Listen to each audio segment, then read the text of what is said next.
मराठा क्रांती मोर्चामुळे काहीशी मुंबई जाम झाल्याचं पाहायला मिळालं। मुंबईच्या रस्त्यावर वाहतुकीची कोंडी झाल्याचं पाहायला मिळालेलं होतं। मुंबईच्या दिशेने येणाऱ्या सर्व मार्गांवर वाहतुकीचा खोळंबा झाला। ठाणे, दादर, चेंबूर, राणीबाग परिसरात वाहनांच्या लांबच लांब रांगा लागल्याचं दिसून आलं।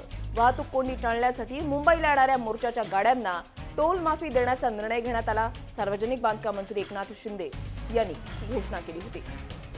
एकूणच आपण पाहताय वाहतुकीची कोंडी सुद्धा पाहायला मिळालेली होती। जशा रेल्वे खचाखच भरलेल्या होत्या तसं रस्त्यावर सुद्धा वाहतुकीची कोंडी या ठिकाणी झाल्याचं पाहायला मिळालं। चेंबूर, दादर, टीटी, त्याच्यानंतर राणीबाग परिसर आणि ठाणे या ठिकाणी नेमकं कशा पद्धतीने वाहतुकीची कोंडी झाली, वाहतूक जी आहे ती कशा पद्धतीने धीम्या गतीनं या ठिकाणी सुरू आहे ती दृश्य आपण पाहताय।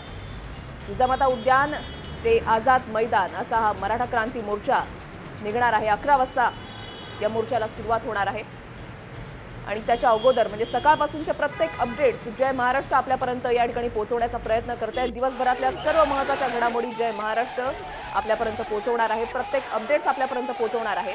सकाळपासूनची जी वाहतूक कोंडी झालेली आहे ती आपण या 4 दृश्यांच्या माध्यमातून पाहताय।